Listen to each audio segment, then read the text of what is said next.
नववर्ष जब आता है हमारे जीवन में, हम सब के जीवन में, तो हम लोग कई एक संकल्प करते हैं। कई बार तो हम लोग सोचते हैं कि इस वर्ष में ये कार्य करेंगे जो इस वर्ष में नहीं कर पाया, और हर बार ये वर्ष जो है बीत जाता है और ऐसा लगता है कि ये चीज़ें अधूरी रह गईं।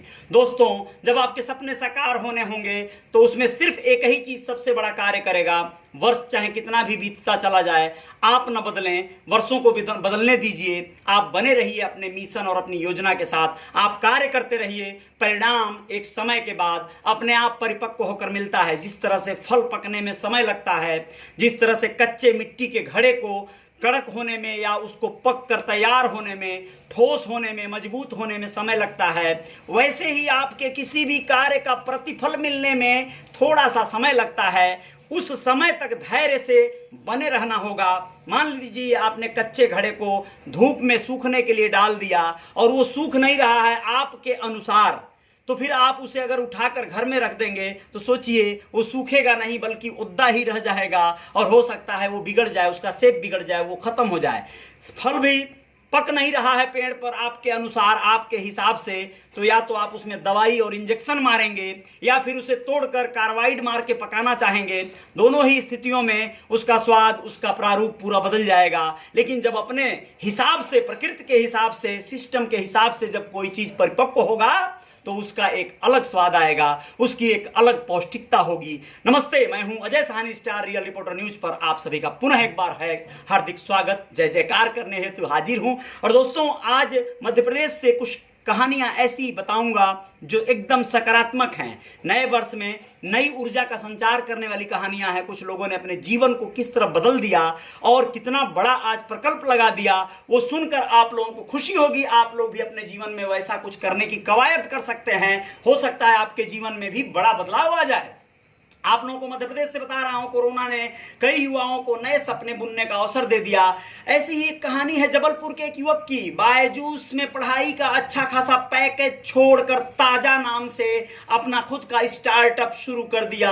खेती बाड़ी से जुड़कर कैसे बेरोजगार युवक कमाई के अवसर निकाल सकते हैं, आइए जानते हैं। यह दैनिक भास्कर में निकली हुई एक खबर है जो मैं आप लोगों को पढ़कर सुना रहा हूं। दोस्तों, यह बहुत बड़ी अपने आप में मिसाल है। कंप्यूटर साइंस से पढ़ाई हुई थी इसकी। पुणे में बायजूस से जुड़कर बच्चों को कंप्यूटर साइंस पढ़ाता था यह युवक। बच्चों को कंप्यूटर, रौनक जैन नाम है इनका। और आपको बताएं कि यह जो है पुणे में कंप्यूटर पढ़ाते थे बायजूस से जुड़कर जो है बच्चों को, और अच्छा पैकेज मिलता था इन्हें। 2020 में कोरोना महामारी ने सोच बदल दिया। 3 महीने के लंबे लॉकडाउन के बाद जुलाई में घर पहुंचे, खुद का बिजनेस शुरू करना चाहते थे। कोरोना ने महसूस कराया कि लोगों में ताजा सब्जी की बड़ी डिमांड है। बस यहीं से आइडिया आया और ताजा नाम से स्टार्टअप शुरू कर दिए। कंप्यूटर साइंस में चूंकि डिग्रियां थी, कंप्यूटर में जानकारियां थी, तो इनको ऐप बनाना और वो सारी चीजें करना आसान हो गया इनके लिए। ऐप बनाने वाले बच्चे आजकल बहुत सफल हैं दोस्तों। चाहे आप जिस फील्ड का भी ऐप बना लीजिए, या आपके बच्चे ऐप बनाने के मास्टर अगर बन जाते हैं, तो आने वाली जो दुनिया है, आने वाला जो जनरेशन है, वो ऐप बनाने वालों के हाथों से चलेगा।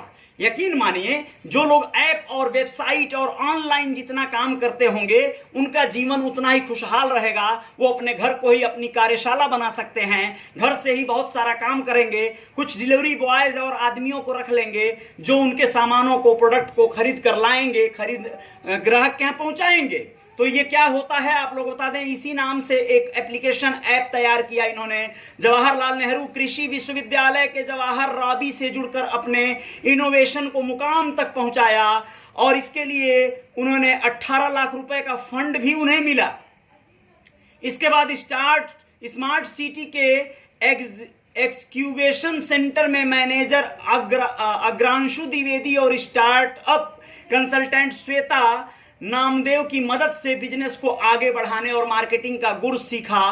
ताजा ऐप को गूगल ऐप से कोई भी शहरवासी डाउनलोड कर सकता है। इस ऐप पर ऑर्डर मिलने पर ताजा सब्जी लोगों के घरों तक पहुंचाने का काम होता है। यानी इन्होंने जो पूरा सिस्टम बनाया, उसको पूरा सिस्टम से जोड़ा, किसानों से जोड़ा या अन्य लोगों से जो उसके एक्सपर्ट थे।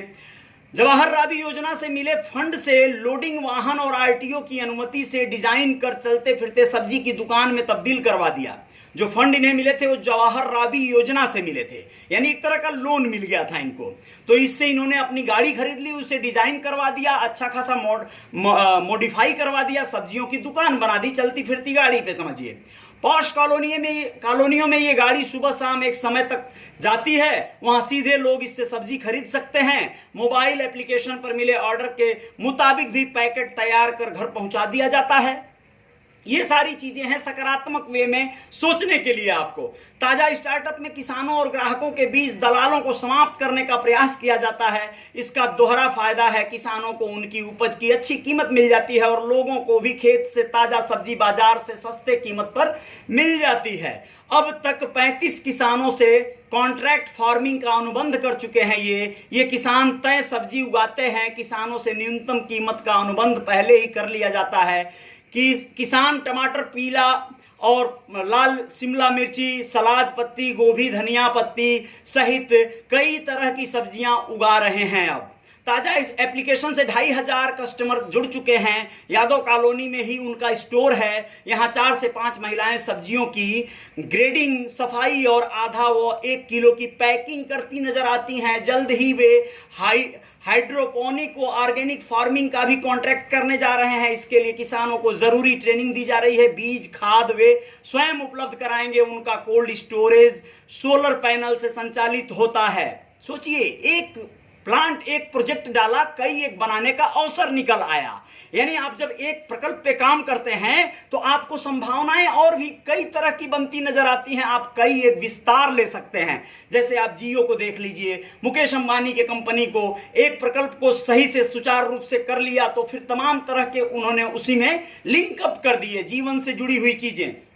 ताजा स्टार्टअप के साथ वे ऐसी घरेलू महिलाओं को भी जोड़ रहे हैं जो घर में मसाले, अचार, पापड़ और अन्य उत्पादन तैयार करती हैं। बस वे मार्केटिंग नहीं जानती, ऐसी महिलाओं को अपने ताजा ब्रांड से जोड़कर उनके उत्पाद को वे भी बेचने की तैयारी में जुटे हैं।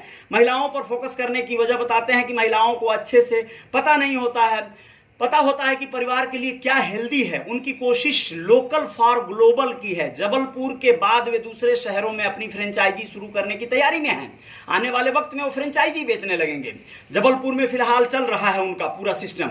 तो कुल मिला कर दोस्तों, ये है एक आज की खबर थी मध्य प्रदेश की, और ये जागरूक करने वाला एक अभियान और खबर थी, तो सोचा आप लोगों को साझा करना जरूरी है। आप ये ना सोचिए कि आपको भी सब्जी बेचना है, आपको कपड़े बेचना है, आपको दवाइयां बेचनी है। हर कार्य करने वाले बहुत सारे लोग कार्य कर रहे हैं। बस आपको एक इंस्पायर्ड करने वाली कहानी थी, ये मोटिवेट करने वाली, जिससे कि आपके बच्चों में जागृति लाई जा सके। या फिर ये बच्चों के बस की बात नहीं है भैया।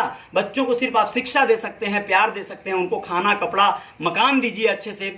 आप स्वयं, जो लोग सक्षम हैं और जो लोग सक्षम हैं उन्हें मुझे बताने की जरूरत नहीं है, वो लोग खुद कर रहे हैं, उनकी कहानी हम सुना रहे हैं, ताकि आप में से कोई ऐसा ना सोचे कि संभावनाएं नहीं है जीवन में। अनंत संभावनाएं हैं। करने वाले लोगों की जरूरतें हैं। कठिनाइयां तो आती हैं, मेरे सामने भी बहुत सारी कठिनाइयां आ रही हैं, आपके सामने भी आ रही होंगी। बहुत सारी चीजें हैं जो हम लोग दिन ब दिन बढ़ाते चले जाते हैं और एक दिन वही बड़ा रूप ले लेता है। नमस्ते, प्रणाम, बहुत बहुत शुक्रिया। आप लोगों ने सुना मुझे ध्यान से, बहुत बहुत धन्यवाद।